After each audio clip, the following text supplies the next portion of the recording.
Hello everyone, welcome to Somnath sir maths. Somnath sir maths YouTube চ্যানেলে তোমাদেরকে স্বাগত। আজকে দেখো আমরা WBSSC group C group D এর ম্যাথামেটিক্স ক্লাস সেট 3, যেখানে সহজে অঙ্কের ক্লাস আমরা করব।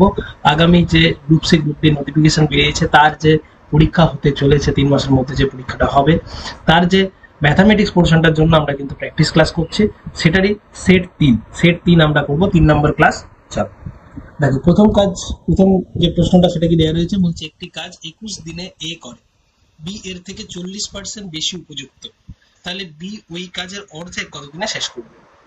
ওকে, তাহলে একটা সিম্পল জিনিস বুঝো, তাহলে নিশ্চয়ই যে বেশি উপযুক্ত তার কম দিন লাগবে, 21 দিনের থেকে কম দিন লাগবে, কিন্তু তার অর্ধেক কাজ।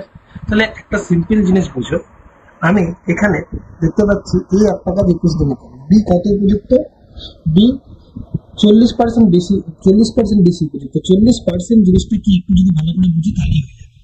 40% মানে 100টার থেকে 40টা বেশি, অর্থাৎ 100তে 40 বেশি। যদি এটাকে আরো কাটাকাটি করি তাহলে বলতে পারি 5-এ 2 বেশি, অর্থাৎ 5-এ 2 বেশি কাজ করে হচ্ছে বি।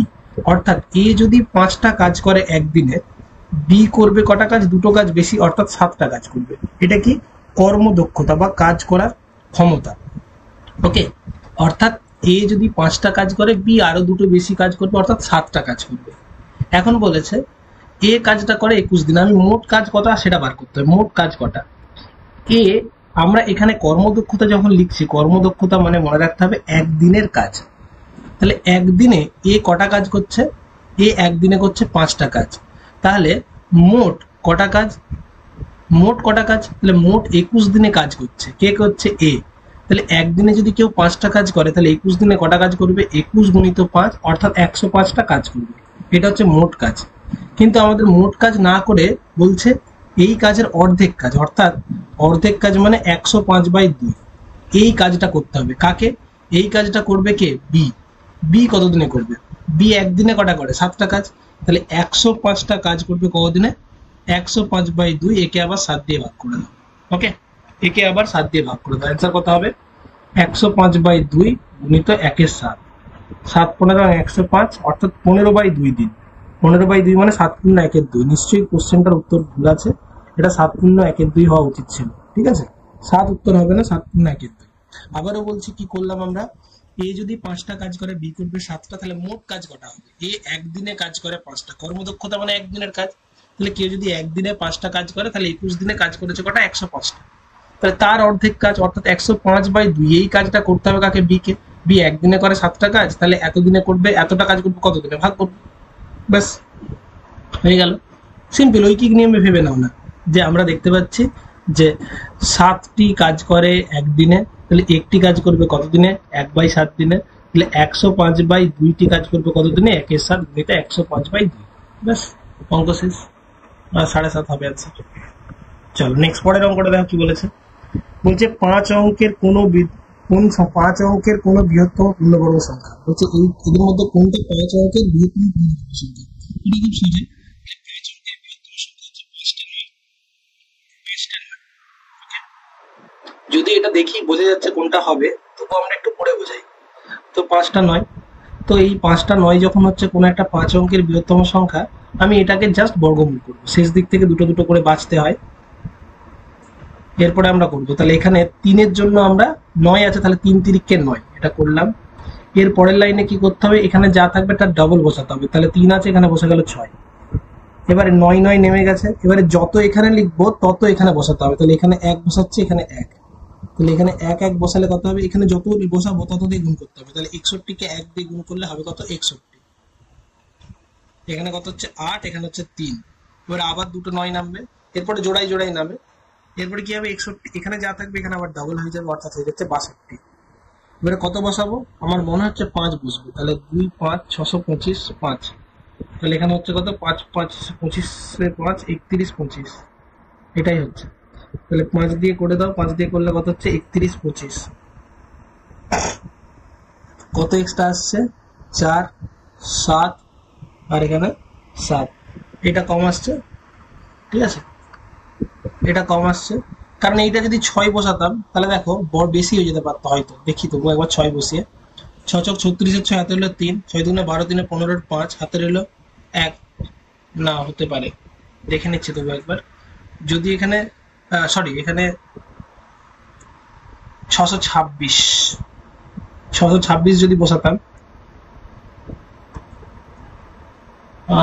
626 যদি বসাতাম তাহলে 3756, ঠিক আছে। তাহলে আমাকে 6 বসাতে হতে পারে, 6 বসিয়েই হবে, এটা ছোট হয়ে যাচ্ছে অনেক। তাহলে 6 বসালে কত হবে? 3756 বসালাম। তাহলে এখানে 3, এখানে 4, এখানে 1, 143। ব্যাস, ঠিক আছে, এটা ছোট আসছে। তাহলে আমাদের দেখতে পাচ্ছি এর থেকে আমি দেখতে পাচ্ছি তাহলে অ্যান্সার কোনটা হবে? অ্যান্সার যেটা হবে সেটা হচ্ছে 316 স্কোয়ার, কিংবা এই 99999 এটাতে কত এক্সট্রা আছে? 143। তাহলে 143 বাদ দিলে যেটা থাকবে সেটা হচ্ছে উত্তর। তাহলে সেটা কোনটা? সেটা হচ্ছে 143 বাদ দিলে কত হচ্ছে? এই যে 99856। ব্যাস, তাহলে কোনটা উত্তর হচ্ছে? অপশন এ হচ্ছে উত্তর, ঠিক আছে। Option A will be the correct answer. Option A will be the correct answer. Okay, ব্যাস এইভাবে আমরা করে দিলাম। চলো নেক্সট, এইটা ছাড়া আর কি কিভাবে করা যেতে পারে?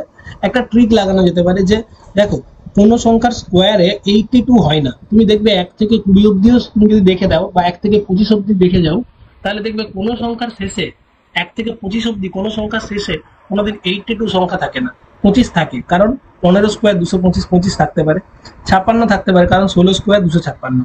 এই 56 থাকে বলে এখানে 25, কিন্তু এই 59 বা 82 হতে পারে না। এই দুটো বাদ হয়ে গেল। এই দুটোর মধ্যে কোনটা বড় পূর্ণবর্গ দেখতে হবে, দুটোই পূর্ণবর্গ কিনা। তখন এদের মধ্যে যে কোনো একটাকে, আমি যেটা বড় আছে এটাকে আমি দেখে নেবো যে এটা পূর্ণবর্গ কিনা। যদি এটা পূর্ণবর্গ হয়ে যায়, মানে এটা স্কোয়ার রুট করে দেবো। যদি আমি দেখতে পাই এটা পূর্ণবর্গ হয়ে যাচ্ছে, তাহলে আমাদের কাজ হয়ে যেত, তাই না? চলো নেক্সট পরেরটা বলছে 4টি পরপর মৌলিক সংখ্যার প্রথম এবং 3টি সংখ্যার গুণফল। প্রথম 3টি সংখ্যার গুণফল বলেছে এত, এবং শেষ 3টি সংখ্যার বলেছে এত। তাহলে শেষ সংখ্যাটি কত? তাহলে একদম ভেবে যদি দেখি আমি, কিছুই না, এরকম 4টে সংখ্যা এ বি সি ডি, এদের মধ্যে এই 3টির গুণফল দেয়া আছে কত? এই 3টির গুণফল অর্থাৎ এ গুণিত বি গুণিত সি, এটা দেয়া আছে 385।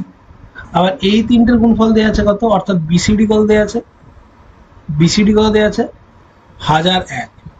ওকে, তা আমাদের কাজ হবে এইটাকে এটা দিয়ে ভাগ করে দেবো, ঠিক আছে। সবচেয়ে প্রথম কাজ হবে এটাকে এটা দিয়ে ভাগ করে দেবো। তাহলে কি পেয়ে যাবো? ডি বাই এ, অর্থাৎ এই 2 নম্বরটাকে 1 নম্বর দিয়ে ভাগ করে দেবো।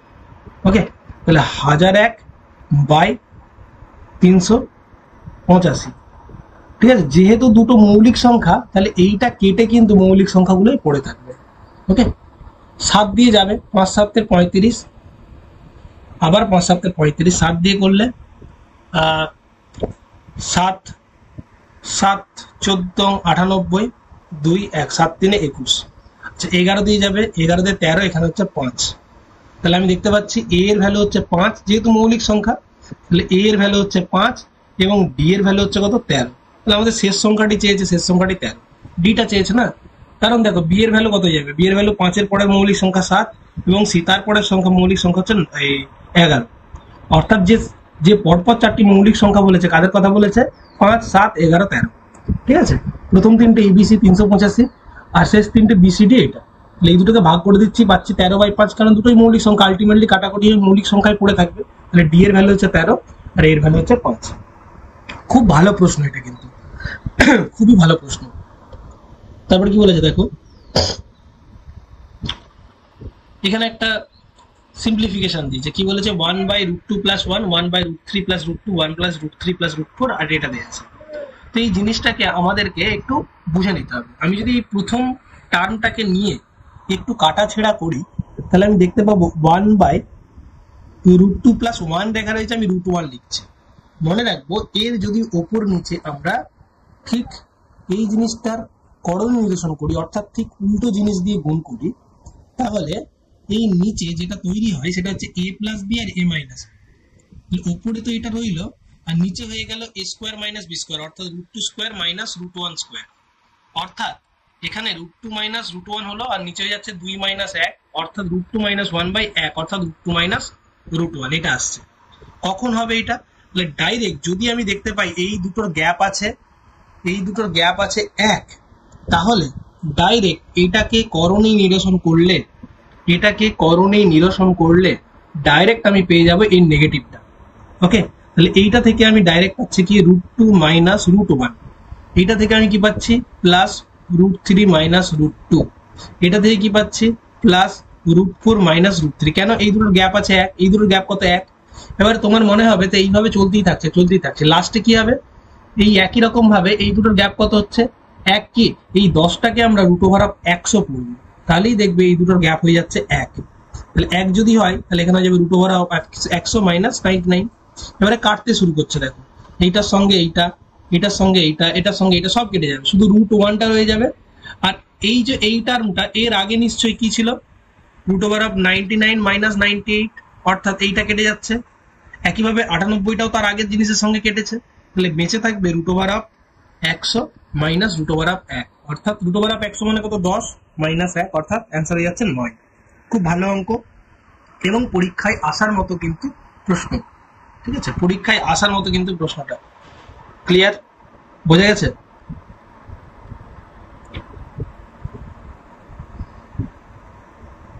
নেক্সট পরেরটা দেখো, এ বি ও সি এর মোট মাইনে 1,44,000, তার মধ্যে এ এর 80%, বি এর 85% এবং সি 75% খরচ করে, এবং তাদের যে জমানোর অনুপাত অর্থাৎ সঞ্চয়ের অনুপাত 8:9:20 হলে সি এর মাইনে কত। খুব ভালো প্রশ্ন, খুব ভালো প্রশ্ন। দেখো কি বলেছে, এ তার 80%, বি তার 85% এবং সি তার 75% কিন্তু খরচ করে, আর জমায় কত এত। তাহলে আমি শুধু দেখবো কেউ যদি কোনো একটা টাকা খরচ করে তাহলে জমাবে কত টাকা। যে যার ইনকাম মনে রাখবে, সবাই তার ইনকাম কিন্তু তাদের 100%, ইনকাম সবার 100%, অর্থাৎ এ তার 100% তার ইনকাম, কিন্তু খরচ করছে 85%, তাহলে জমাচ্ছে কত টাকা, 15%, এটা জমাচ্ছে, হ্যাঁ কি না। এটা হচ্ছে ইনকাম, এটা হচ্ছে এক্সপেন্সেস বা খরচ, আর এটা হচ্ছে সেভিংস, এটা হচ্ছে জমাচ্ছে। বি, তারও ইনকাম 100%, এই 100%টা তার নিজের 100%, যে যার 100% আর কি। আচ্ছা, এ 80% খরচ করতো, তাহলে জমাতো কত 20%, বি 85% খরচ করে, তাহলে জমাবে কত 15%। আর সি তার 100%-এর মধ্যে কত পার্সেন্ট খরচ করে, 75% খরচ করে, তাহলে জমাবে কত 20%। ব্যাস। এবারে দেখো এ তার 20% কি করে জমায়, তাহলে এ এর 20% দেওয়া রয়েছে কত, এর 20%-এর ভ্যালু দেওয়া রয়েছে কত, এই অনুপাত বলে দিয়েছে 8, তাহলে আমি মনে করছি 8x টাকা। এর 20% যদি 8x হয়, ইনকাম কত 100%, হ্যাঁ কি না, ইনকাম তো 100%, তাহলে 20কে 100 করতে হবে, 5 দিয়ে গুণ করে দাও, তাহলে এর 100% মানে আমি ইনকামটা দেখবো, তাহলে এর 100% মানে কত 5 × 40x টাকা। ভালো করে বুঝো, আমি ধরে নিচ্ছি তাদের জমানো সঞ্চয়টা একজনের 8x, একজনের 9x, একজনের 20x। এটা এর জমানো, এটা বি এর জমানো, এটা সি এর জমানো। তাহলে এ কত টাকা জমিয়েছে 20% জমিয়েছে, কিন্তু ইনকাম করেছে কত 100%। ওকে, সেরকম ভাবে বি তার 15% জমাচ্ছে, তাহলে বি এর 15% ইকুয়াল টু দেওয়া আছে কত 9x, ঠিক আছে। তাহলে আমি 1% কতবার করবো 9x/15, আর 100% কত বি এর 9x/15 গুণিত 100, তাহলে 5 × 3 = 15, 5 × 20 = 3 × 3 = 9, তাহলে কত টাকা 60x টাকা, 3 × 60x টাকা। আর এখানে রইল সি, তাহলে সি কত টাকা, সি 25% টাকা, তাহলে সি এর 25% ইকুয়াল টু হচ্ছে 20x। ওকে, তাহলে 100% করার জন্য 4 × 25 = 100, 4 দিয়ে গুণ করে দিলেই হয়ে যাচ্ছে, তাহলে 4 দিয়ে গুণ করলে কত হবে 4 × 80x টাকা। ওকে, তাহলে দেখো, তাহলে এর ইনকাম, আমি ইনকাম গুলো পেয়ে গেলাম, তাহলে এর ইনকাম হচ্ছে কত টাকা 40x, বি এর ইনকাম 60x এবং সি এর ইনকাম 80x। টোটাল মোট মাইনে কত 1,40,000। তাহলে আমি শর্তে আমি দেখতে পাচ্ছি টোটাল কত টাকা ইনকাম হলো, তাহলে শর্তে এ বি সি, এ কত টাকা ইনকাম করেছে 40x, বি কত টাকা 60x, সি কত টাকা 80x, তাহলে টোটাল ইকুয়াল টু 1,40,000। তাহলে মোট 180x ইকুয়াল টু 1,40,000। তাহলে x এর ভ্যালু 28 এবং 44 80, x এর ভ্যালু হচ্ছে 80। তাহলে সি এর মাইনে কত বলেছে, তাহলে সি এর মাইনে কত 80 × 80। ওকে, 80 × 80, তাহলে 8 × 8 = 64। আচ্ছা, কোথাও ভুল করিনি তো, 44,000। আচ্ছা, 3টে শূন্য ছিল এখানে, আর একটা শূন্য হবে। হ্যাঁ,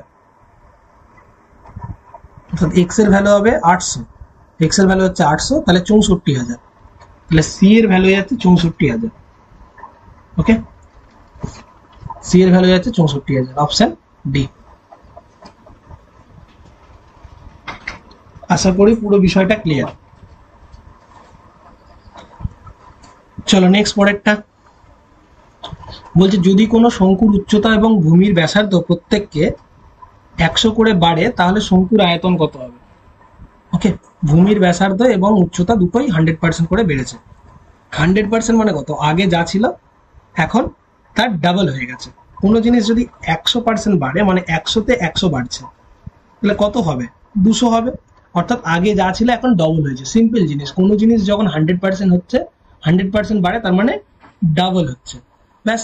তাহলে উচ্চতা মনে করছি এইচ ছিল আর ভূমির ব্যাসার্ধ ছিল আর, তাহলে আয়তন কত ছিল গো, শঙ্কুর আয়তনের ভ্যালু হচ্ছে 1/3 পাই আর স্কোয়ার এইচ। তাহলে এখন এইচটা হয়ে গেছে 2h, কারণ 100% বেড়ে গেছে, আরো এইচ বাড়বে, যত ছিল আরো ততটাই বাড়বে, এইচ ছিল আরো ততটাই বাড়বে, আর ছিল মানে আরো আর বেড়ে 2r। তাহলে এখানে কত যাচ্ছে 1/3 পাই 2r এর স্কোয়ার ইন্টু 2h, তাহলে কত হয়ে গেছে 1/3 পাই 2 দুগুণে 4 আর স্কোয়ার গুণিত 2h, তাহলে কত হচ্ছে 1/3 পাই আর স্কোয়ার এইচ, তার সঙ্গে কত গুণ হচ্ছে,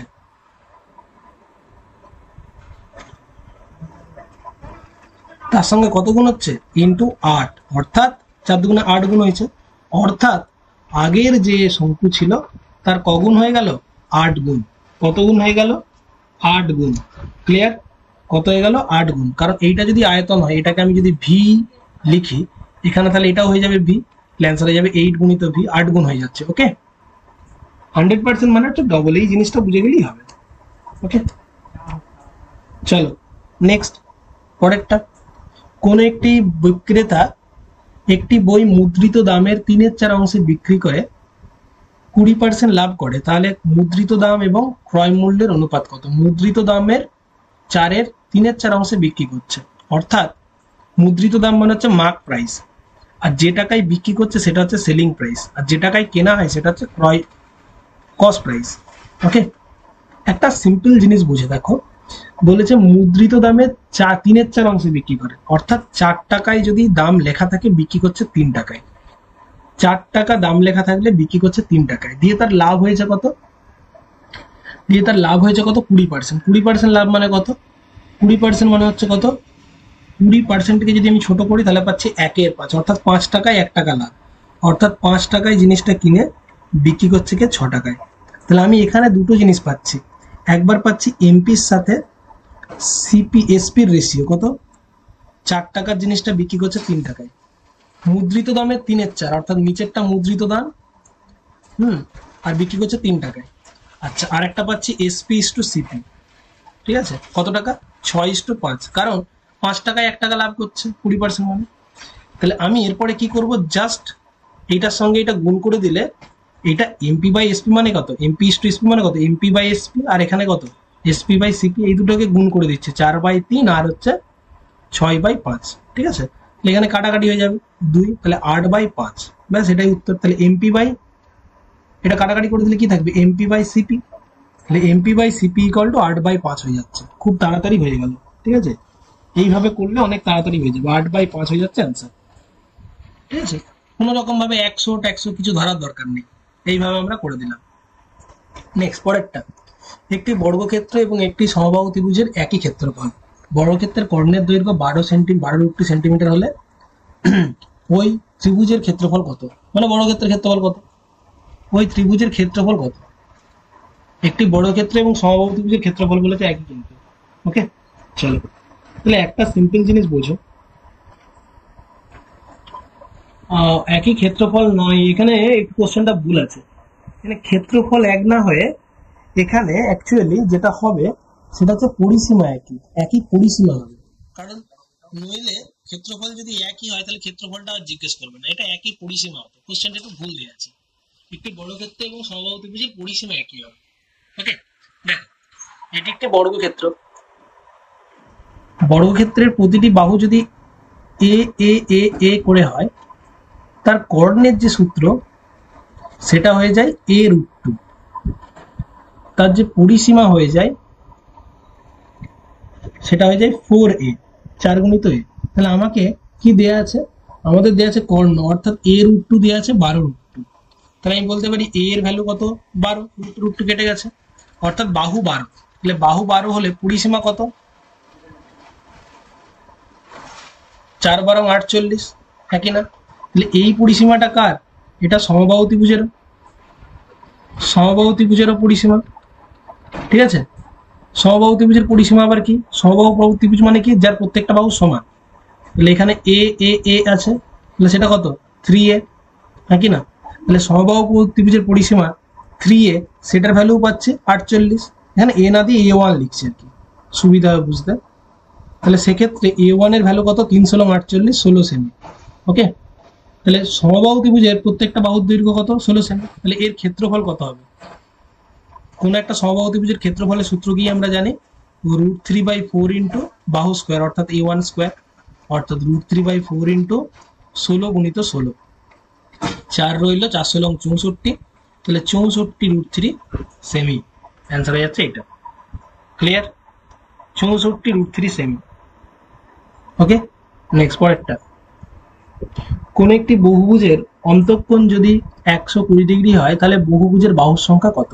খুব ভালো একটা প্রশ্ন, এটা বহুভুজ বলে একটা চ্যাপ্টার আছে সেখান থেকে পড়তে হয়। মনে রাখবে, কোনো একটা ত্রিভুজের অন্তঃকোণ, কোনো একটা ত্রিভুজের অন্তঃকোণ প্লাস বহিঃকোণের যে সমষ্টি সেটা হচ্ছে 360 ডিগ্রি। অন্তঃকোণ প্লাস বহিঃকোণ ইকুয়াল টু 360 ডিগ্রি। ঠিক আছে, সরি 180 ডিগ্রি। অন্তঃকোণ প্লাস বহিঃকোণ ইকুয়াল টু 180 ডিগ্রি। ঠিক আছে, আর বহিঃকোণের সমষ্টি ইকুয়াল টু, যতগুলো বহিঃকোণে থাকবে বহিঃকোণের সমষ্টি ইকুয়াল টু 360 ডিগ্রি। ওকে, তাহলে অন্তঃকোণ প্লাস বহিঃকোণ যদি 180 ডিগ্রি হয় তাহলে বহিঃকোণ কটা আমি বার করব, বহিঃকোণ কটা আমি বার করব, বহিঃকোণ কটা, বহিঃকোণ কত, তাহলে 180 মাইনাস 120, তাহলে কত হচ্ছে 60 ডিগ্রি হচ্ছে বহিঃকোণ। তাহলে আমি যদি মনে রাখি যে যটা বাহু তটা কিন্তু বহিঃকোণ থাকবে, যদি এনটি বহিঃকোণের সমষ্টি, যদি এনটি থাকে তাহলে মোট এনটি বহিঃকোণের সমষ্টি কত করে, এনটি বহিঃকোণের সমষ্টি কত,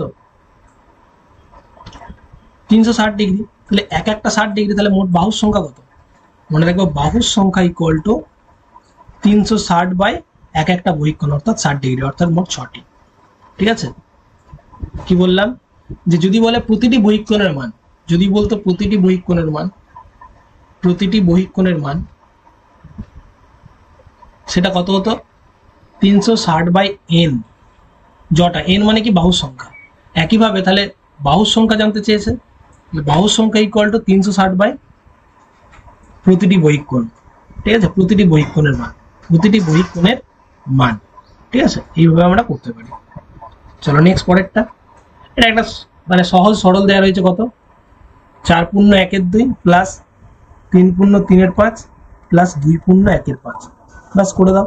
4 2 8 1 9 2 প্লাস 3 5 15 3 18 5 প্লাস 5 2 10 1 11 5, তাহলে যোগ করে দিলে 9 5 প্লাস 29 5, 5 2 10, এলসিএম 5 9 45, 29 58, তাহলে কত হচ্ছে 3 9 4 103 বাই 10, তাহলে 10 পূর্ণ 10 10 কে 100, 3 10, 10 পূর্ণ 3 10 হচ্ছে অ্যান্সার। ওকে, 10 পূর্ণ 3 10 হচ্ছে অ্যান্সার।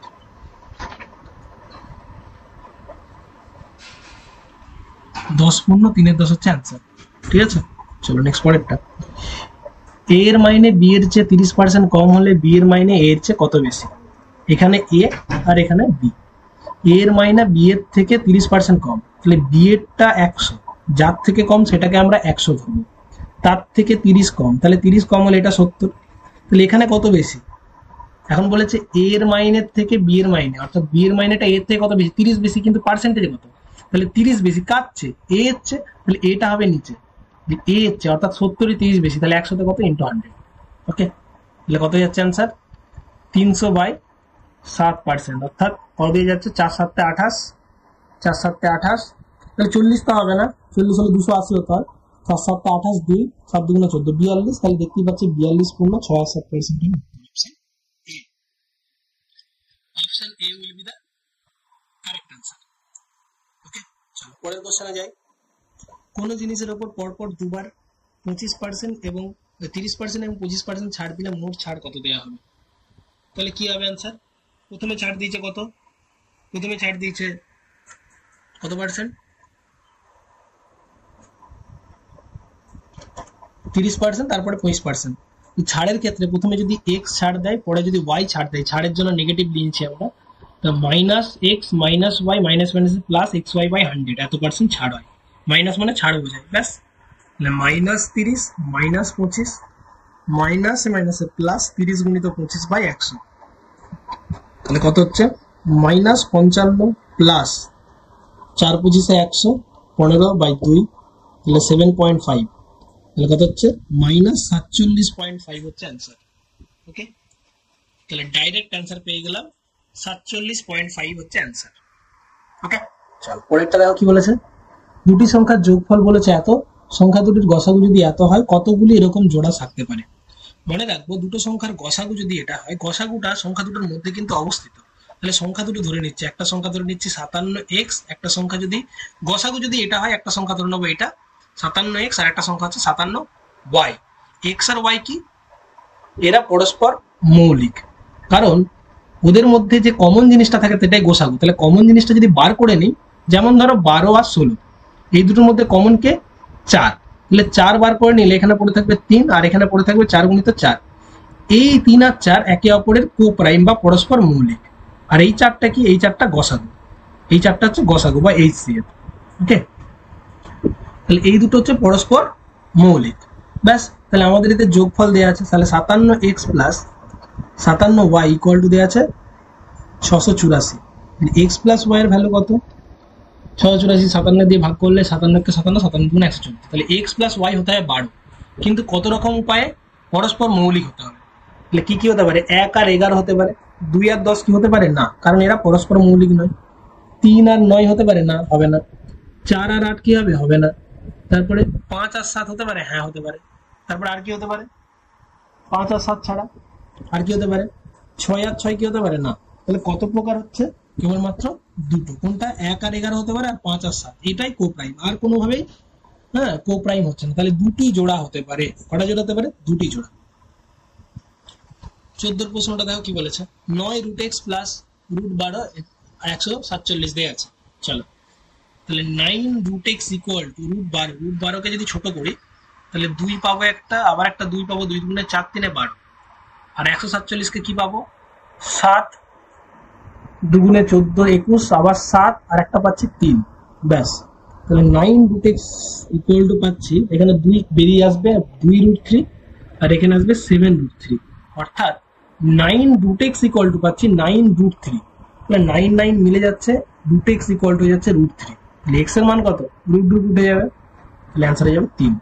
একদম সহজ পাতি কোশ্চেন ছিল। ওকে, চলো নেক্সট। আজকের ক্লাসের শেষের অঙ্ক কি বলেছে এটা। এখানে কি দেওয়া আছে? একজন বিক্রেতা 1 টাকায় 10টি কোলা বিক্রয় করে তার 40% লাভ হয়, তাহলে কতগুলি কোলা কিনেছিল 1 টাকায়? 1 টাকায় 10টি বিক্রি করে যদি 40% লাভ হয়, তাহলে কতগুলি কিনেছিল? ওকে, তাহলে ভালো করে একটা জিনিস ভেবে দেখ। মনে করো 1 টাকায়, তাহলে তার কেনা দাম ছিল কটা? 1 টাকা। 1 টাকায় কিনেছিল কটা? 10 পিস। এটা হচ্ছে কোয়ান্টিটি, মানে পরিমাণ।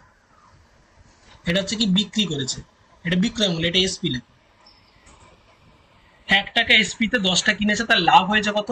40%। 40% লাভ কথার অর্থ কত? কি 40% মানে কত? 40/100 কাটাকাটি করলে 20 দিয়ে করলে 20 দুগুণে 40, 5 কুড়ি 100, অর্থাৎ 5 টাকায় তিনি দুটি জিনিস 5 টাকায় 2 টাকা লাভ পেয়েছেন। ভালো করে বুঝবো, 5 টাকায় তিনি লাভ পেয়েছেন কটা? 2 টাকা। তাহলে তার ক্রয় মূল্য যদি 5 টাকা হয়, বিক্রয় মূল্য কত টাকা? 7 টাকা। ওকে, তাহলে বিক্রয় মূল্য 7 টাকা, কিন্তু বিক্রয় মূল্য 7 টাকা না দিয়ে 1 টাকা। তাহলে বিক্রয় মূল্য 7 টাকা হলে ক্রয় মূল্য হচ্ছে 5 টাকা, কিন্তু বিক্রয় মূল্য এখানে 1 টাকা আছে। তাহলে বিক্রয় মূল্য 1 টাকা হলে ক্রয় মূল্য কত টাকা? 5 এর 7 টাকা। ওকে, তাহলে আমি বলতে পারি তাহলে ওই ব্যক্তি 5-7 টাকায়, কেনা দাম কত টাকা ছিল? 5-7 টাকায় কিনেছিল 10টা। ভালো করে দেখো, বিক্রয় মূল্য 7 টাকা হলে ক্রয় মূল্য 5 টাকা, কিন্তু বিক্রয় মূল্য কত টাকা আছে? 1 টাকা। তাহলে 1 টাকা হলে কত হয়? 5-7। তাহলে 5-7 টাকায় কিনেছিলেন 10 পিস, তাহলে 1 টাকায় কটা কিনবেন? 1 টাকায় কটা কিনবেন? 10 গুণিত, ভাজিতে হবে 5-7, 10 গুণিত 5-7, অর্থাৎ 10 গুণিত 7-এর 5 হয়ে যাবে উল্টে 2, অ্যান্সার হয়ে যাচ্ছে 14। খুব ভালো অঙ্ক। কি করলাম আমরা দেখলাম লাভ হয়েছে 40%। 40% মানে কত? 2-এর 5, অর্থাৎ 5 টাকায় 2 টাকা লাভ, অর্থাৎ ক্রয় মূল্য 5 টাকা হলে বিক্রয় মূল্য 7 টাকা। ওকে, তাহলে ক্রয় মূল্য যদি 5 টাকা হলে বিক্রয় মূল্য যদি 7 টাকা হয়, ক্রয় মূল্য 5 টাকা হলে বিক্রয় মূল্য যদি 7 টাকা হয়, তাহলে বিক্রয় মূল্য 7 টাকা হলে ক্রয় মূল্য 5 টাকা, তাহলে বিক্রয় মূল্য 1 টাকা হলে কত হয়? 5-7। ওকে, তাহলে আমরা দেখতে পাচ্ছি যে এখানে যখন বিক্রয় মূল্যটা 10টা জিনিসের বিক্রয় মূল্য 1 টাকা, তাহলে ক্রয় মূল্য হবে 5-7। তাহলে 5-7 টাকায় আমি কিনছিলাম ক টাকা? 7টা, 10টা। তাহলে 1 টাকায় কটা কিনবো? 10/5-7 মানে 14টা। ওকে, আশা করা যায় যে তোমরা বুঝতে পেরেছো। ওকে, চলো আজকের আমরা ক্লাস এখানেই শেষ করলাম। যাদের যাদের ক্লাসটা ভালো লেগেছে তারা কিন্তু অবশ্যই আমাকে লাইক, শেয়ার, সাবস্ক্রাইব